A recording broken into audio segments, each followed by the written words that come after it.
উপন্যাস ৰজা ৰাণী আৰু এটি কাহিনী প্ৰথম খণ্ড। ধাম ধাম ধাম অবিৰতভাৱে হৈ থকা শব্দৰ উশ বিচাৰি হলিৰাম বুঢ়াই নৈখনৰ ফালে চাই পঠিয়ালে। গৰাখহনীয়াই জুৰুলা কৰা হলিৰামহঁতৰ বাবে এই শব্দকেইটা নিচেই চিনাকি। বাৰিষা আহিলেই গাঁওখনৰ বাবে বিভীষিকা নামি আহে। চপৰা চপৰে খহিবলৈ লয় নদীৰ গৰা।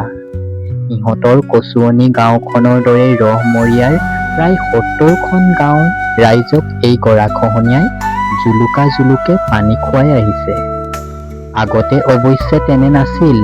নদন বদন ৰহমৰীয়াৰ যেন স্বৰ্গহে বাস কৰিছিল। ৰখাল ৰহমৰীয়াৰ শস্য মৎস্য সকলো ফালে উপচি আছিল।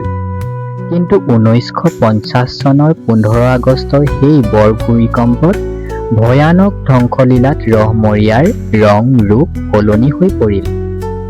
হলিৰামৰ আজিও মনত পৰে কেনেকৈ ৭ দিন ৭ ৰাতি হৈ থকা বৰ ভূমিকম্পত মানুহবোৰ অথাই সাগৰত পৰিছিল।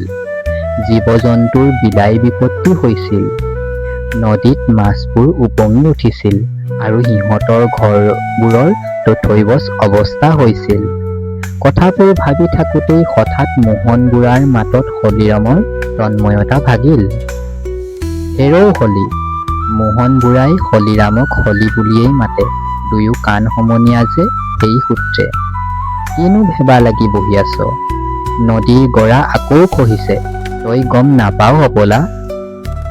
হলিৰামে মোহনলৈ চালে আৰু কাণত থকা বিৰিৰ এটা মোহনক দি এটা নিজে লৈ হেপ ঢুকি কবলৈ ধৰিলে, কিনো কম তোক?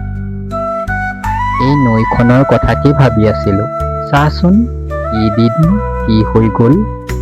সৌ এমাইলমান দূৰত থকা নদীখনৰ খাওঁ খাওঁ কৰি সকলো ফালে ধাহিমুহি এতিয়া সৌ পথাৰডৰাৰ মূৰ পালেহি। আজি আকৌ খহিল। এনেকৈ খহাই থাকিলে আমাৰ ভেটিচোন ওচন হবলৈ কেতে পৰ। ধন্যবাদ।